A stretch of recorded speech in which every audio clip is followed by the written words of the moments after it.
The next exercise, we're still in chapter 5. We're going to talk about adding flair. So flair is going to add additional fullness, like an A-line or a trapeze, like you can see in this top example here.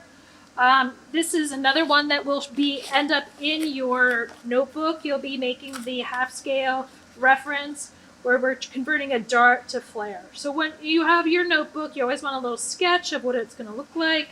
So I would actually make it have a little bit more flair. Then you'll discuss the directions in your notes, how to achieve it. You'll make sure that your half scale body is cut out with all the notches added and proper labeling. So we want the draft and then the final pattern in your notebook. So flair is probably the easiest one of not all. We're going to be, this is exercise 303, adding flair. And we're simply adding flair to the side seam. We're taking out the dart and just using that as excess. So we're basically going to trace off our sloper, add the excess to the side seam bottom hem, and then blend it back. Once you guys see how easy this is, you'll be like, oh, this is my favorite one of all. So we're going to start with the front bodice. You'll be doing, again, your half scale. Number 1, what do? Establish the grain line. It's like waking up in the morning and establishing your grain line. Number 2, hooking up your bodice. Now in this case, we're going to add excess to the side seam. So this is where we're adding our new. Remember, we always draw from new to old. So my new is going to come from my side seam underarm.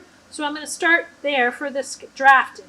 Underarm notch, shoulder, neckline, center front, drafting to my first dart leg. Now I don't need to pivot out in this case. What I want to do is we're going to simply add, I do want to sketch this seam allowance here. If this is where my side seam is, we're going to, you don't want to add too much flair because basically you're adding 3 inches here already. Now we're going to add an extra inch to the side seam, and you're basically from 1 inch, adding an inch, and then blending that back into the underarm.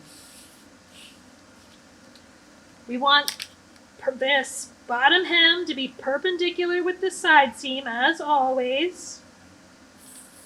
Now we have this funky shape here. We know that we need our bottom hem to be perpendicular with the center front. We know that we need our side seam to be perpendicular at the bottom hem, but we can simply blend this out. So you want a nice, smooth style line here. I'm going to take this excess and blend it out. You don't want a big lump here. You want this to be a smooth cut line. Clean up your draft.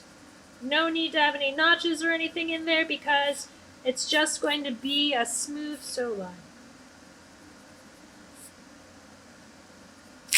Then, of course, center front on fold. Transfer the armhole notch into the seam allowance. All the other usual 1/4 inch, half inch, half inch, half inch. If this, and your bottom hem, 1 inch. Your name, your piece, your cut number, the year and season, and the size. Those are all the things we're always labeling.